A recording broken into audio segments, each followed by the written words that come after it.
All right, I just want to make sure we're live on that Facebook page. And yeah, it's I think setting we in. are.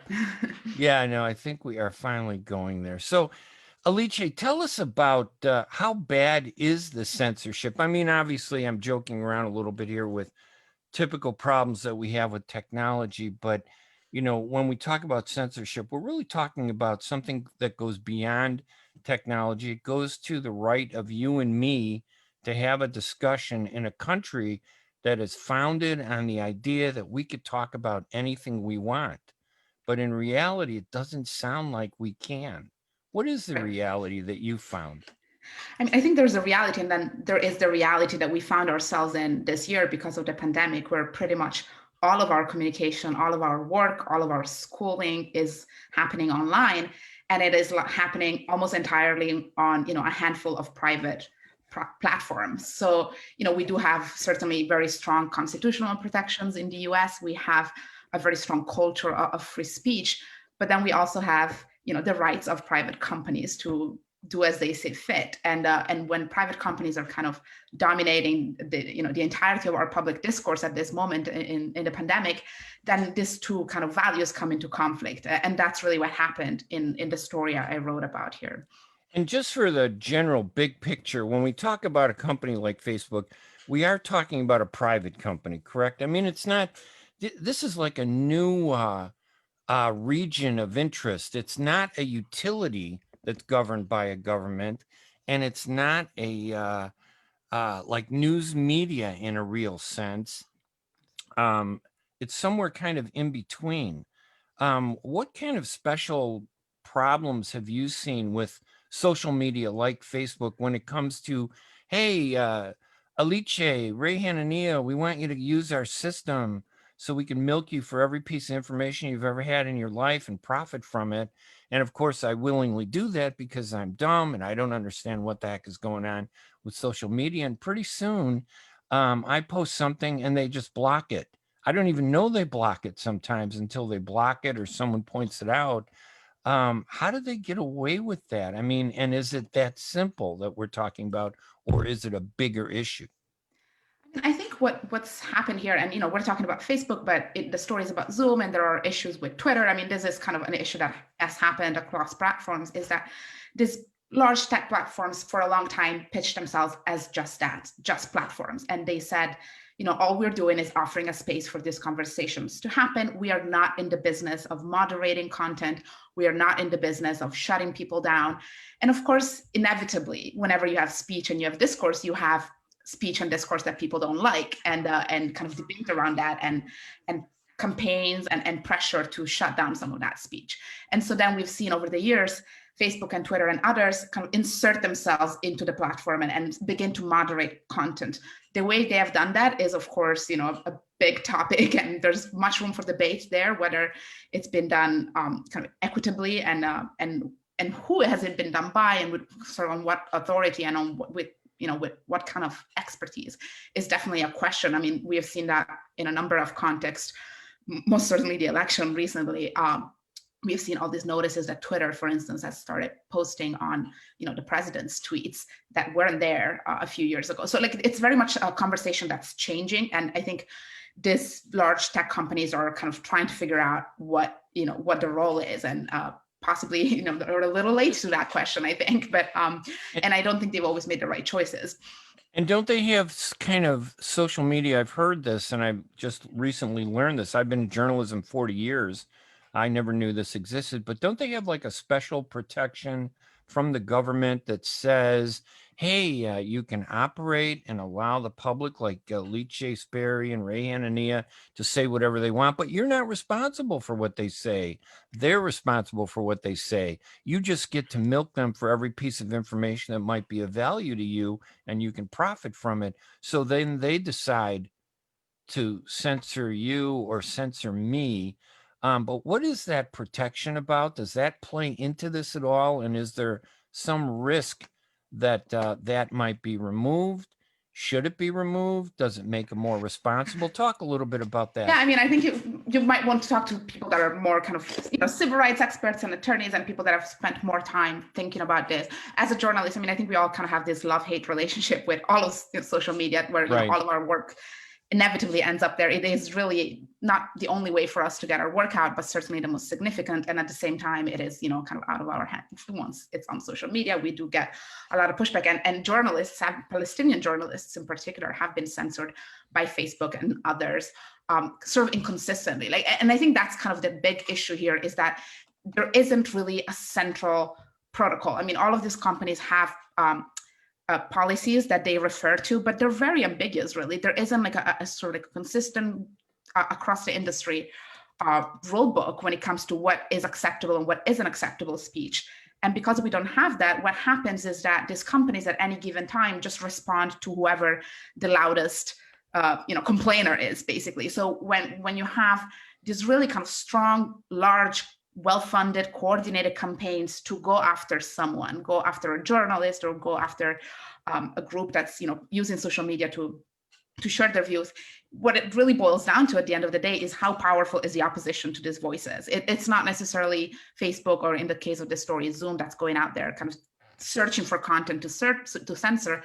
They are responding to outrage by certain groups. They're responding to criticisms. And as the story points out, there are entire groups. There's like basically an industry of, in this case, Zionist pro-Israel groups that are extremely well organized and well funded, whose entire reason to exist is to kind of, scout out this content and then build up these campaigns and put a lot of pressures on Facebook and Zoom and others. And this is obviously not something that happens in the Israel-Palestine context only, but it is certainly a good example of what's happening. And it seems like we're only aware of this when it happens to us.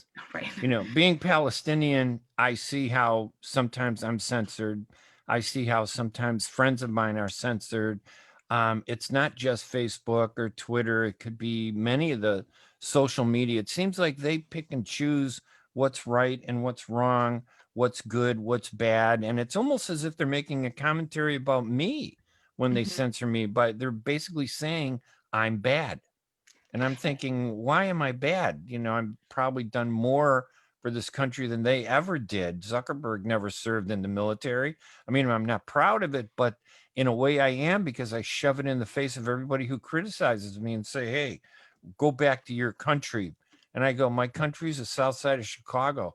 So, but it just seems like there's no regulation of censorship anymore. It's like, I could censor you. I could turn your mic off right now without even telling you, and you wouldn't even know it. There's something wrong with that, isn't there? It's completely arbitrary. It is done, there is no rule. There is no kind of transparent set of guidelines that, there are this, again, as I said earlier, there are these policies that companies have that are completely vague. They talk about kind of like, the level of speech that's accepted, but they never really get into the specific. And I think that is the problem with having companies like Zoom and like Facebook regulate content, is like, whoever is kind of looking through all the content and flagging things for removal, they don't have the context, right? That's why you need to have conversations, and you may absolutely disagree about whatever issue is at stake, but you need to have some kind of expertise, some kind of knowledge of what you're talking about. Otherwise, what you end up seeing is people removing content who have absolutely no idea what places in the world we're talking about, what history we're referring to. They're just like flagging content, and and this is something else I've written about in another context, is the use of kind of these groups like data miner, these groups that kind of monitor social media for essentially to look for criminal activity or potential criminal activity in a different context, not in a political context. And they also are very much, a bunch of guys sitting in a room looking at computers that have no cultural connection to the people whose Facebook pages they're kind of looking through, no understanding of how, particularly like in some cities, how like youth culture works. And so they're flagging everyone as a potential alleged gang member based on a photo that somebody posted on Facebook, with no understanding. And that is why we can't have companies like Facebook and Zoom kind of make those calls for us. So they take they look at a post and they don't even look at it in context. They just see a word or a name, and they just say, oh, we can't have that name. That person is a bad person. but you don't even know, they don't even care what you're saying about it. It seems your article in the internet, which we're going to talk about, let's get into the details after our break in a minute. But because I want people to understand these principles that are so important, it's not about whether you're a good person or a bad person. It's about the person censoring you. Are they a good person? Are they the bad person? Because they can censor anybody they want. Mhm. And I think, what's interesting is that you mentioned earlier, as a Palestinian journalist, that there is censorship, you've experienced it yourself. And I think, a lot of people may not kind of have paid a lot of attention to the story we'll be discussing because it is about a censorship of a Palestinian event. And but really what the legal arguments and that Zoom is making in this case, and Facebook and YouTube as well, I mean, those are arguments that could be applied in any context, and particularly right now in the US, when we have the president and others essentially label any kind of activist group that's in opposition to their policies a terrorist group. I mean, we've had the president talk about Black Lives Matter as terrorists and Antifa as terrorists. So when you set the kind of precedent with censorship of Palestinian discourse on the basis that it is quote unquote terrorist speech, then you really are kind of walking down a very slippery slope where you risk, and you may very well end up being, labeling everybody and then censoring everybody that's raising a kind of like a dissident opinion.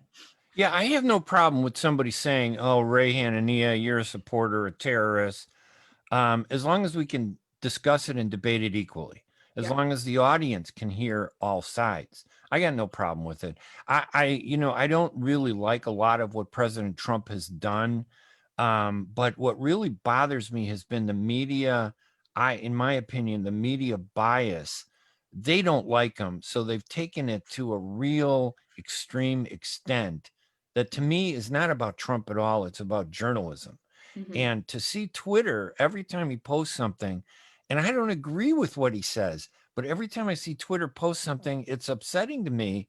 Who are they to say this idea that there's never been election fraud?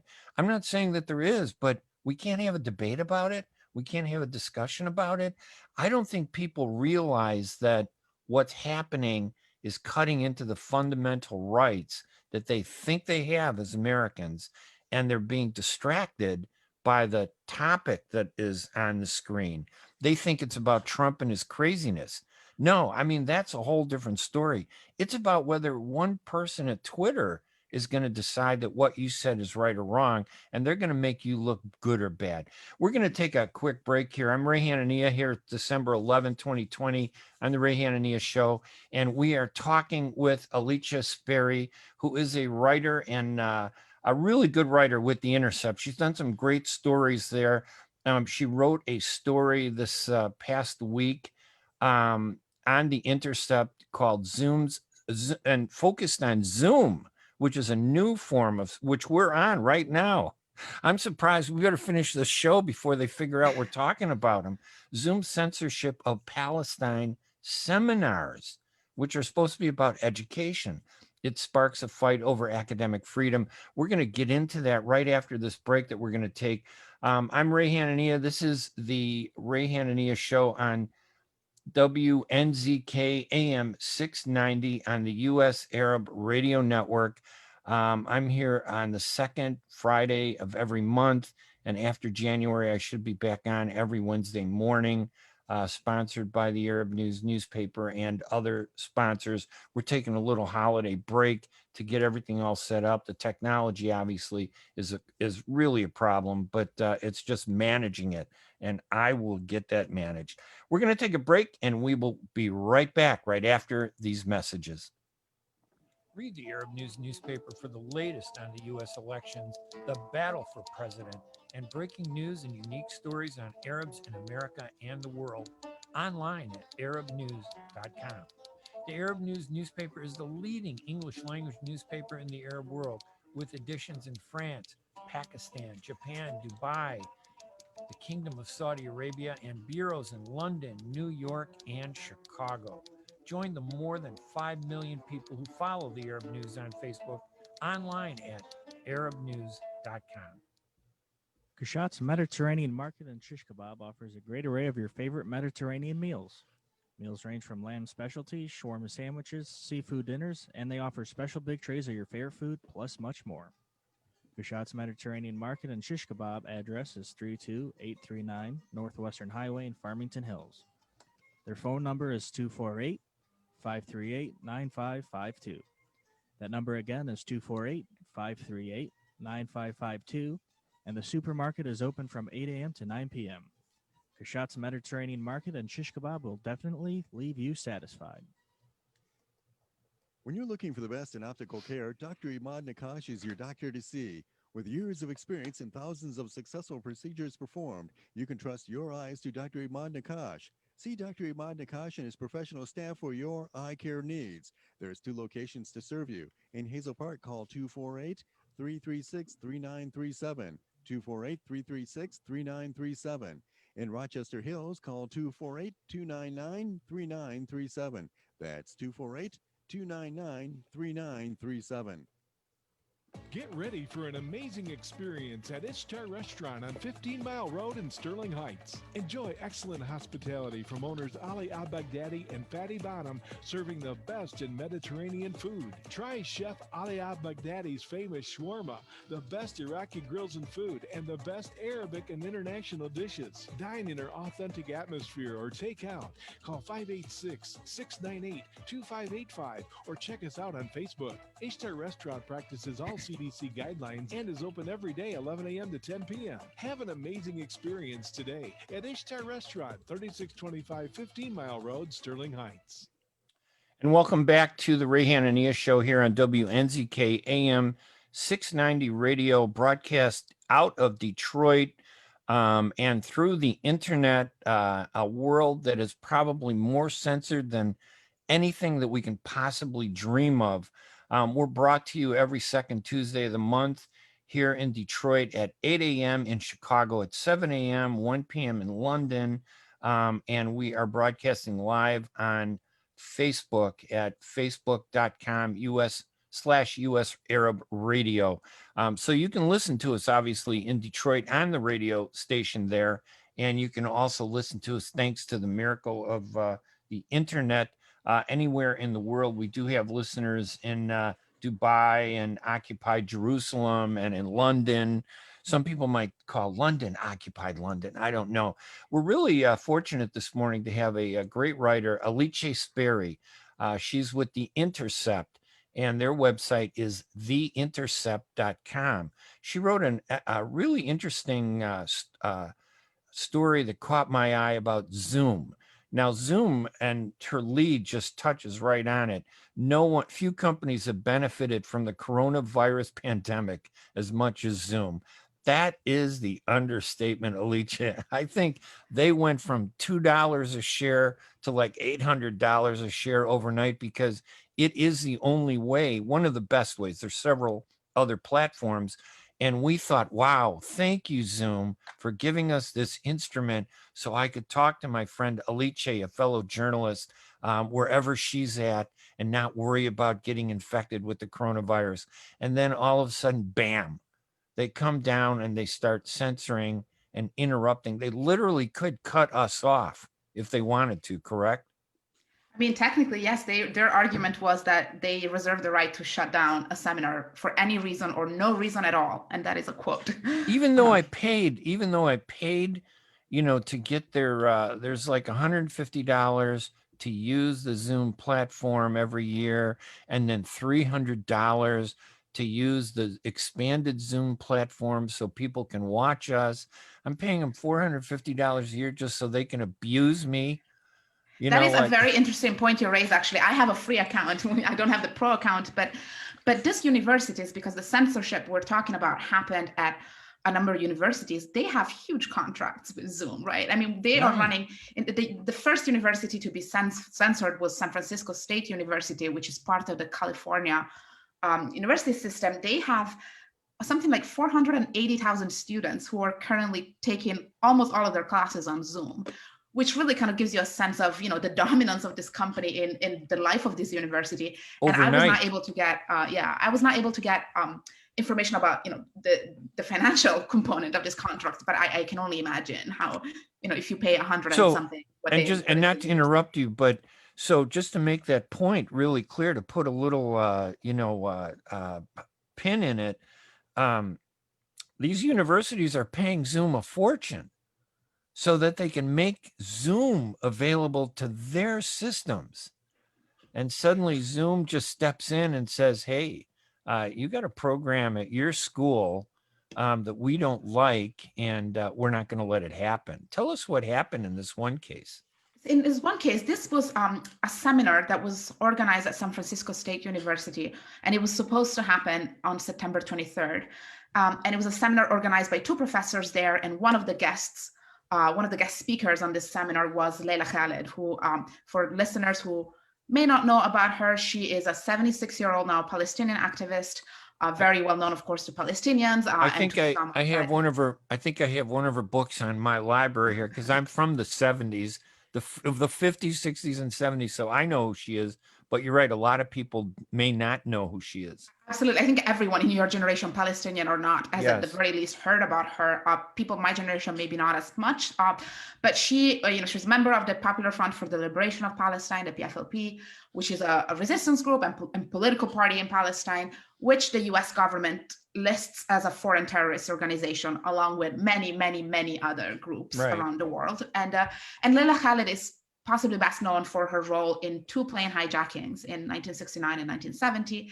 She is known as the first female hijacker, which kind of, gave her worldwide recognition. Whether people thought of her as a terrorist or as a feminist icon, she is certainly known.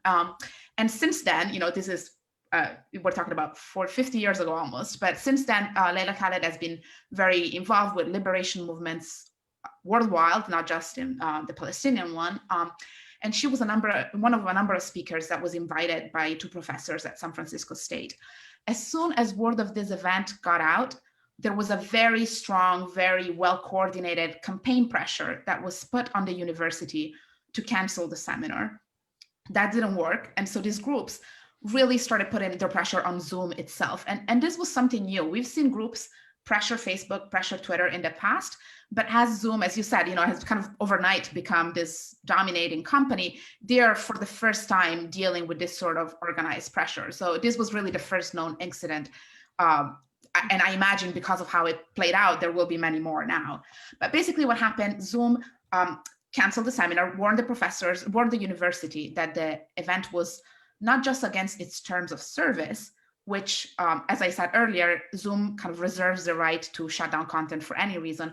But what they really argued here was that the event was possibly criminal and it was in violation of US terror laws, and specifically material support for terrorism laws.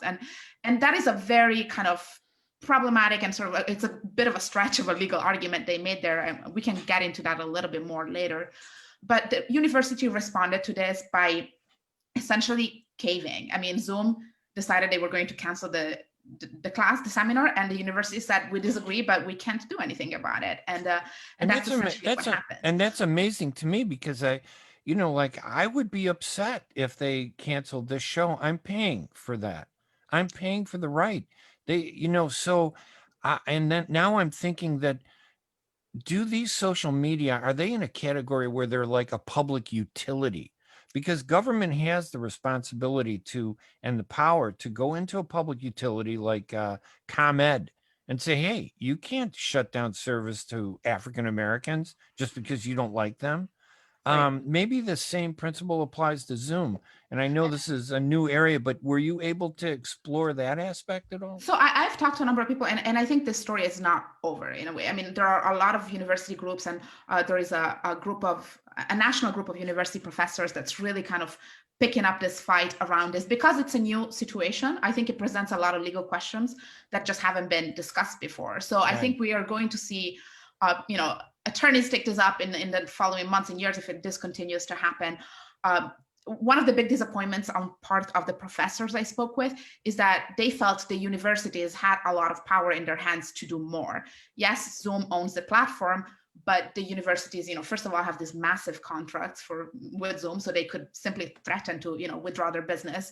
But also they have, big endowments, they have counsel, they have kind of, the name and reputation. And so they really could have used their positions to fight this, and they didn't. I think should Zoom continue to do this? And basically what happened, I think, is both the university and Zoom thought this would happen and just go away, and nobody would really talk about it because it's Palestine and who cares? And, there's kind of like a tendency to dismiss it. And thank you to the Intercept and Leila Speri and your co-writer, Sam Biddle, for pointing it out, because honestly, when it comes to social media censorship, I didn't think of Zoom.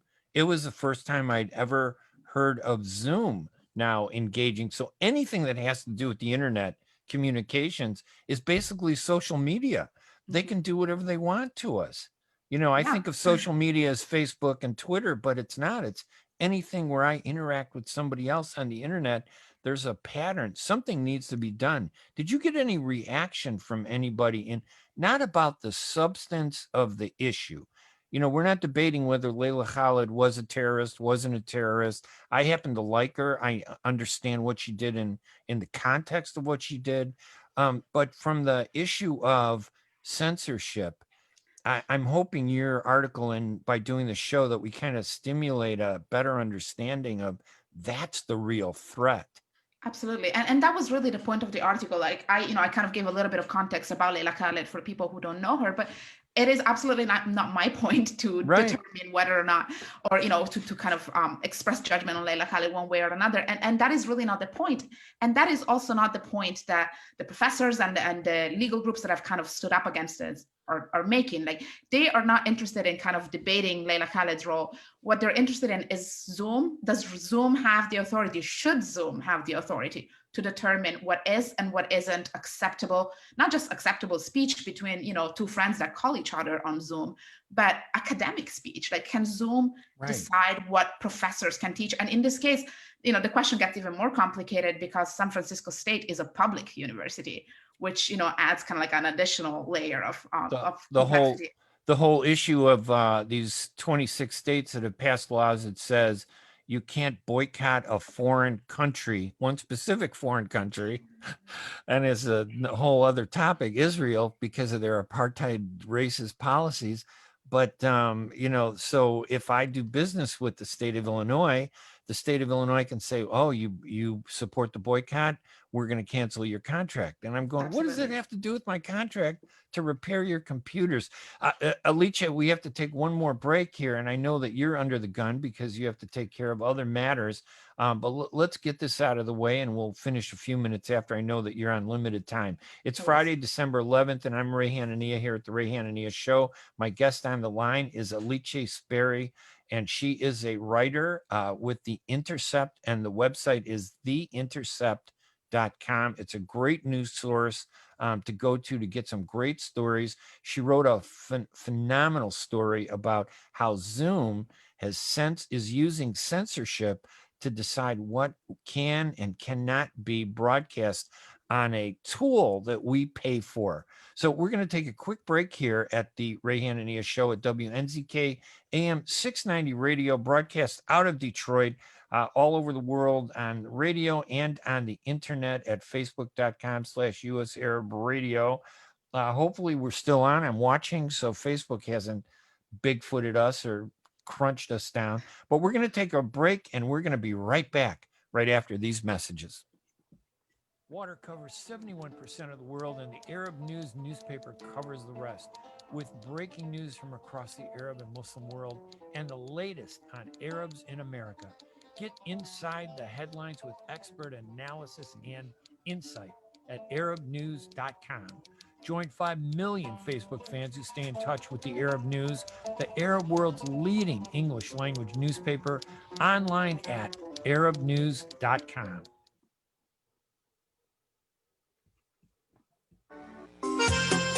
Ziyad brand. Quality products from our family to yours. Ziyad Brothers Importing offers the finest quality products, including brands like Sultan, Kraft, Nestle, Hook, Rico Picon, Donna, and many more. Ask your retailer to carry these fine products because you deserve the very best.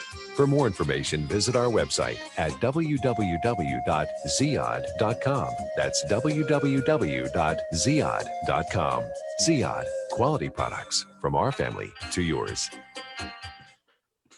When it comes to reproductive medicine, IVF Michigan Fertility Centers are the recognized leaders. With locations in Bloomfield Hills and 5 other cities in Michigan and Ohio, IVF has experts in all aspects of the field. As a founding member of IVF Michigan Fertility Centers, Dr. Nicholas Shama is one of the leading reproductive endocrinologists in Michigan and Ohio. Dr. Shama has performed over 10,000 IVF cases and has helped thousands of couples fulfill their dreams of parenthood. American board certified in both obstetrics and gynecology and reproductive endocrinology and infertility, Dr. Nicholas Shama is a very caring, compassionate, expert physician that understands not only the medical but also the emotional toil of infertility on his patients. When it's time, get personalized care from Dr. Nicholas Shama at IVF Michigan Fertility Centers in Michigan and Ohio. Call toll-free 855-952-9600, 855-952-9600.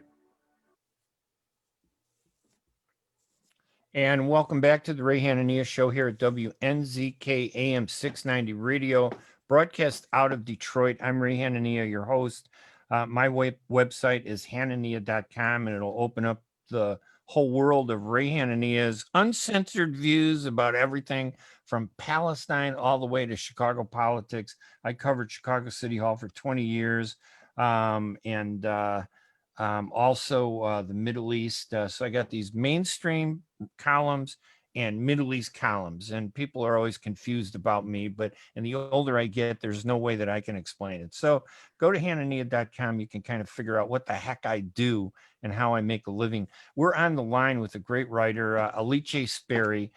She is with the Intercept, and she recently wrote a story about censorship on social media, and including things that sometimes you don't think of as social media. You think of it as a utility that you pay for, Zoom. The Intercept is at theintercept.com. She co-wrote it with Sam Biddle. I would have loved to have had everybody on, but of course on radio it gets crowded. So Leila, please tell Sam we appreciate what both of you have done, and we appreciate you coming on talking about this. I know you only have a few minutes left, but tell us any other thoughts that you have about the story that we haven't touched on that are most important. Well, I think there's a lot. I mean, so what happened after the first instance of censorship, which was this one seminar at San Francisco State University that was going to have Leila Khaled as a guest speaker, about a month after that, there was a lot of outrage in the academic community around this incident. And so all of these universities, mostly in the US, some in Europe, organized these events on Zoom where they basically were going to discuss Zoom censorship of Leila Khaled. This time, Leila Khaled herself was not going to be on as a speaker. The students and the professors were going to show videos of her. There was a pre-recorded message by Leila Khaled. So this was just about a topic. This was not even about a. You can't even really happened. You can't have a discussion about a topic, is basically what Zoom said. Do you think they misunderstood it, or they just understood what they were doing? I think what happened is because some of the seminars did happen and some got shut down. I think what happened is each individual university advertised its seminar. And so if there was an opposition group on that campus, a Zionist group, and kind of a group that put pressure on Zoom, then that event got shut down. So for instance, New York University, which has been kind of like the site of a lot of these fights over, Palestinian speech on campus, it's been sued by the federal government. It's kind of a place that has a very strong pro-Israel presence and also a very strong pro-Palestine, pro-Palestinian rights presence. So I think that event got shut down because there was noise around it. And so I think, and that is, to go back to what I was saying earlier, Zoom is not really out there looking for content to censor. They're just responding to outrage. Right. And we just have this very well-organized Zionist groups that are kind of really putting in a lot of work to get these events shut down. And this could have been one of the first controversies they probably faced involving content, I bet. It was. And I think they were kind of scrambling on how to address it. And the fact that the response was so inconsistent reveals that. And what many professors said is, this is not about Leila Khaled. This is not about Palestine. This should really concern anyone in any academic institution right now. And I filed a request for public records, and I got some internal records from San Francisco State universities where some professors were saying, if Zoom is allowed to do this, this could entirely derail all of our teaching. I mean, they could decide that they want to, cancel a chemistry class for whatever reason. There is, it's not about the content, it's about whether Zoom should or should not have the authority to decide what professors can teach at a university. So anyway, this new round of events got canceled. Some of them, not all. And I think what happened, that only grew the controversy further. And so now we have a lot more scrutiny on Zoom, and I think they will certainly think through their legal arguments a little more carefully next time. Also because their original argument was having Leila Khaled on would mean you're violating material support for terrorism laws. Having a bunch of students talk about Leila Khaled, I mean, that's just any class. Like, can we not talk about, I wonder European if this history anymore because of what the content was? I mean, it's... Do you think a big company like Zoom is embarrassed by their stupidity and their dumb act? I mean, they're basically saying, Leila Khaled isn't going to be on. You're just going to be talking about her. Did they apologize? Did they issue did not apologize. They did not. They defended their right to shut down events. And they actually did not even respond. So what happened, for instance, one student at the University of Leeds in the UK, he organized an event, and Zoom sent him an automated email telling him that his event had successfully canceled his event, which of course he had not done. And then they shut down his account, and they never responded to him. And he actually just moved the event over to a different Zoom account from, by a different group. And basically, just in order to avoid detection by Zoom, he canceled the event name from, Zoom censorship of Leila Khaled to just meeting, which really kind of tells you there is no system in place yet to handle this. They probably have figuring out. They probably have 1 million people who count dollars and profits, and maybe 2 people that deal with substantive issues. Leila, any final thoughts? Because I know that you're under the gun to do some stuff here, but just Alicia Speri is with The Intercept at theintercept.com. Alicia, any final thoughts or words? And, there will be so much to say, but I think what's fascinating to me about this story is to realize how so much of our life has moved online because of the pandemic and before that, and how much we are giving up and how much we're really handing to these large companies that have no reason to be accountable to anyone, and have there's no pressure on them to be accountable to anyone. And they just kind of get to decide what you and I can talk about, what a professor can teach at a university. And I think it's something that everyone really should be much more concerned about. Fortunately, there's your publication, The Intercept, to bring it out to the public so we even know about it, because I didn't read about this in many other places. And we have a radio show that at least has some consideration for Arabs, that we're human beings too, like the rest of the world. So we don't know. Alicia Speri, thank you so much for joining us.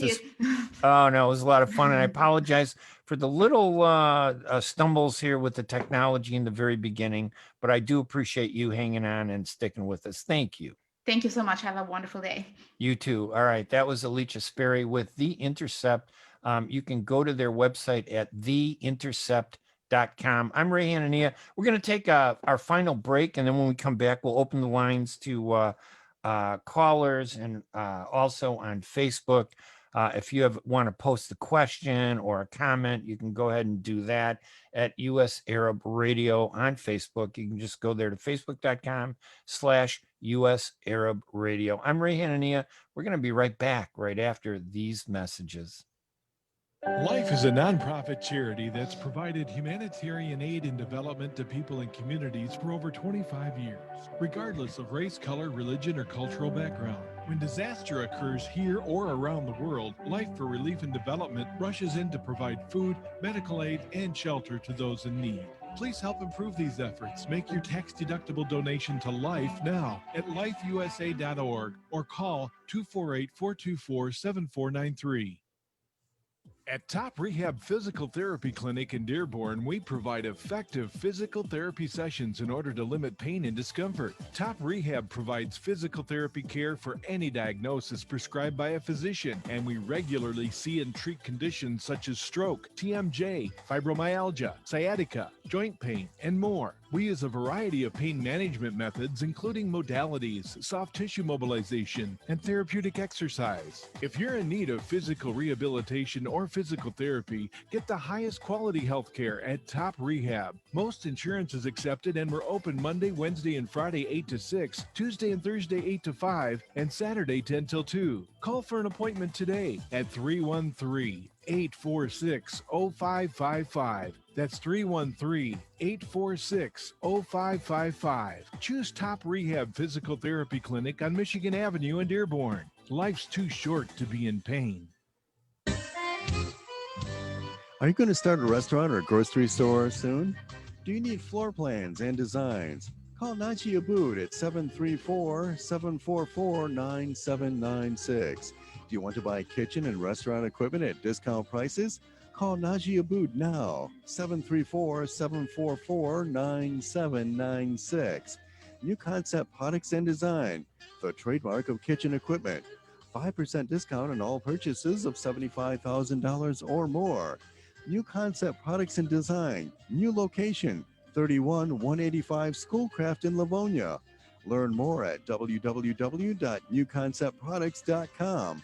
Call Najee Abood, 734-744-9796. Enjoy the first Syrian-style cuisine in Michigan. At Damas Cuisine and Catering, you'll find a wide selection of Syrian foods and sweets in our menu, like frikeh, poisi, grape leaves with steak, mashawi platter, hot mahashi, char-grilled kebab, shawarma, and much more. Get super fast delivery from Damas Cuisine and Catering right to your door. Order online at damascuisine.com/menu and track your order live. Damas Cuisine and Catering, 28841 Orchard Lake Road in Farmington Hills. Call 248-987-4985.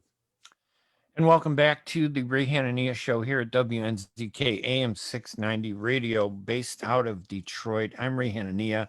I'm here on the second Tuesday.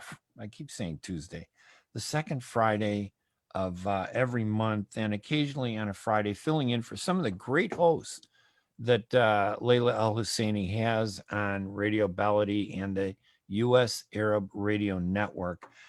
She does a great job, and we appreciate it. I'm based in Chicago, so I'm connecting by Zoom, as a matter of fact.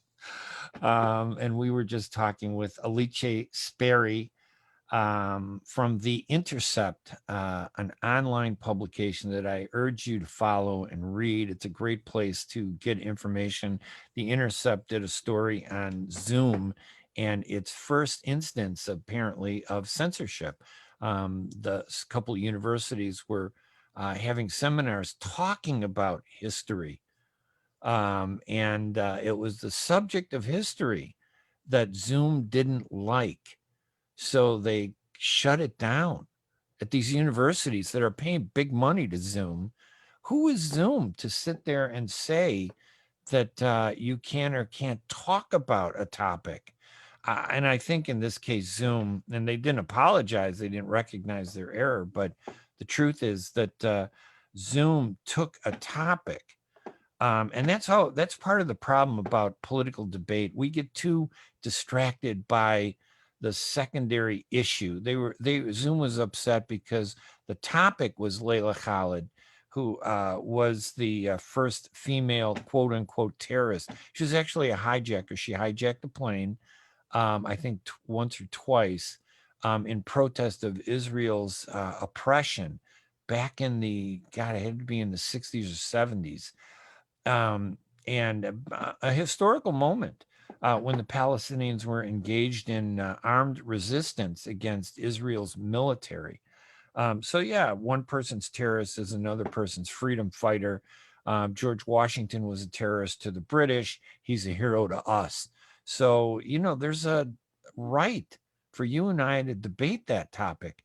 But once this was put up there, the universities decided that, oh, no, you can't have her on. Her on meaning you can't even talk about her because the U.S. government has declared that the Popular Front for the Liberation of Palestine, which she was part of, is a quote unquote terrorist organization.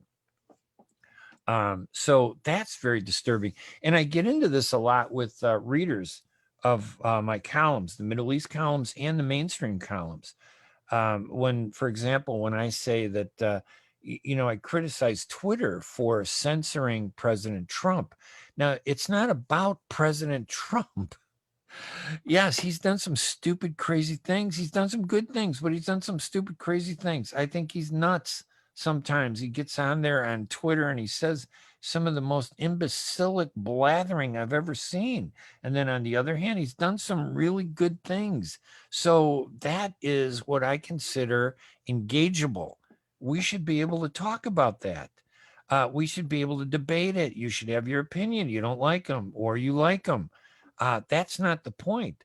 But to me, the issue isn't Trump. The issue is that Twitter has decided that they're going to flag any comment that Trump makes about voter fraud and say that this is, and put a little label like on cigarettes. They put cigarette smoking can be cancer, can cause cancer and could be hazardous to your health. So that discourages people from smoking cigarettes. It's the same thing. Twitter puts this disclaimer on here that, the president's tweet is disputable and is unproven and is false. And they make these categorical judgments about things that honestly, I don't know if they're untrue. We have voter fraud all over the country all the time. This isn't about President Trump. This is about voting and efforts by politicians to steal elections. They do that all the time. This idea that it wasn't done in 220, but it's done every other election, but just not in the 220, the November 3rd 220 election. There's no voter fraud in that election. And I'm thinking, who's the imbecile at Twitter who makes that claim? They're more imbecilic than anything that I've disliked about what Trump has said. And Trump is a politician. He has a right to say whatever he wants.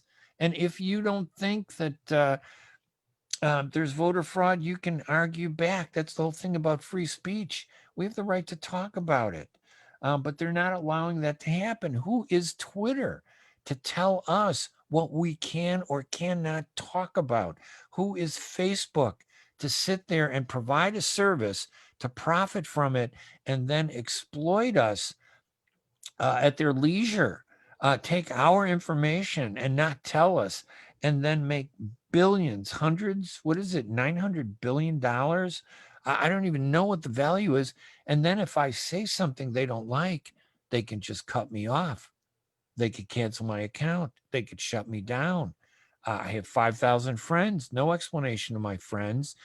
There's a certain line that I don't think social media has the right to cross. They do not have the right to profit from us and control us.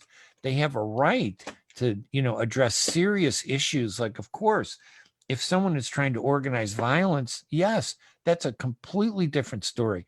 But if somebody's calling me a name and I don't like it, it's not up to Facebook to decide if it's right or wrong. It's up to me to use that information and go after the person who says it. People say stuff about me all the time. I don't care. And because as a journalist, the more they talk about you, the better it is. There's no such thing as bad publicity. They can say good things. They can say bad things all they want. It doesn't matter. So the issue isn't it isn't the topic. The only time it is important is if you're actually organizing and trying to commit an act of violence. And in that case, it's up to the police, not to Facebook. Facebook should flag it and alert the police and let the police decide, are they really engaged in violence? Let them decide. But everything outside of it, this whole idea that, oh, you said something racist. Racist is subjective. African Americans, to them, racism is anything that's against Black people. But racism isn't just restricted to discrimination against people of, from Africa who are African American. Racism also includes discrimination against Arabs as a race. It includes discrimination against Asians. It includes discrimination against Native Americans. We could have that debate. You may not agree with me, but hey, you're entitled to your opinion, and so am I. That's not something that should be censored. And yet that's exactly what's happening. Zoom is the latest social media. Now, I've switched from Facebook to MeWe, MEWE.com. MeWe is an uncensored social media platform where I now post and I've just started, so I'm building up a following there little by little. If you want to follow me, you go to MeWe. They do not censor, at least they say they don't. Although it's interesting because it's considered a quote haven for conservatives have flocked there because of the bias from Facebook and Twitter. But I'm not really a right-wing fanatic like a lot of the people that are on that system. I'm more of a centrist. I'm a conservative Democrat. I'm Arab. The Arab culture is conservative. That's the way we are. Sorry if you don't like it. I have certain views about different things that we may or may not agree about. But my father and his uncle and my uncle and I and my brother, we served in the military of this country to protect our right and your right to have a difference of opinion and to be able to express that opinion. So I find it as a right that should never be compromised. And I certainly don't think that Zoom or Facebook or Twitter have a right to censor anything that I say. And if there's something that I say that is dangerous, call the police.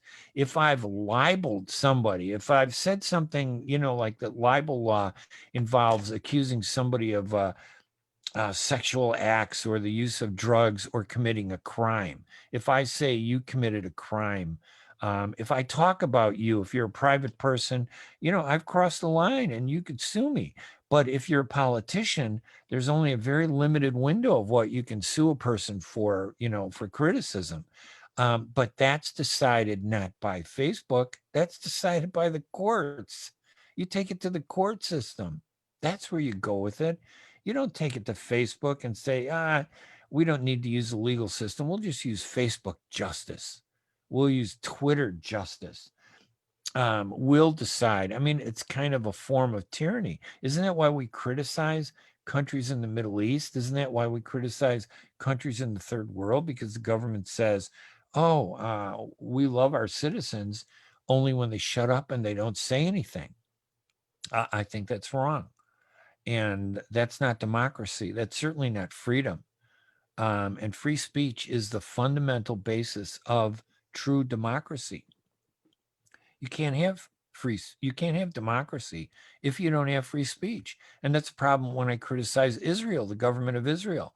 Here in Illinois, there's a law that says that I can't boycott Israel, but hell with them. I'll boycott Israel and boycott their government. I don't boycott the Israeli people or the Jewish people. I boycott the settlements, the Israeli settlements. They're illegal. They're racist. Any product made by them is illegal and racist, and I won't support them. I will boycott that. Now, do I boycott the country of Israel? No, I don't boycott it because I believe in peace based on two states. And as much as I disagree with the government's policies, I'm going to engage that government and tell them what I think about what they're doing, good or bad. But when it comes to the settlements, I consider the settlements terrorist organizations that are stealing things from Christians and Muslims. And I'm not going to support them. And I have a right to boycott them. And I am going to boycott them. And I do boycott them. I will not buy anything that's made on an Israeli settlement because that's stolen by people who take that land, harvest the land, harvest the food, the olives, the whatever the fruit is that they're growing on that land, and then they sell it for their own profit. That's like me coming to your house, subjugating you or kicking you out, and then I turn your house into a hotel and I rent it out, and I make a massive amount of profits from renting out your property to other people, but I prevent you from going there. That's illegal. That's wrong, and I would hope that people would boycott that. So these are some of the issues we're talking about. We're at the end of the show, but if you want to follow what I do, you go to hanania.com, Hanania, hanania.com. It has links to my Middle East columns at the Arab News, which is the leading English language newspaper in the Middle East. It's a great newspaper. And I love the Saudis. I support the Saudis. I think they've done more for the Palestinians than any other Arab country. Although I know that some radicals don't like the Saudis. That's their problem. It's not my problem. We have a right to discuss it. They have a right to criticize But I think the Saudis have done more for the Palestinians than anybody, more so than Syria, more so than Iraq, more so than the Iranians. And that government is horrible. So before you criticize the Saudis, I hope you're way in front criticizing the Iranian terrorists. I'm Ray Hanania. Go to my website at hanania.com. I want to thank Leila Al-Husseini and the U.S. Arab Radio Network for hosting our show the second Friday of every month. We'll be back next month. In the meantime, have a Merry Christmas, have a Happy Hanukkah, and have a Happy New Year. I'm Ray Hanania. Talk to you later, everybody. Bye-bye. The views expressed on the preceding program may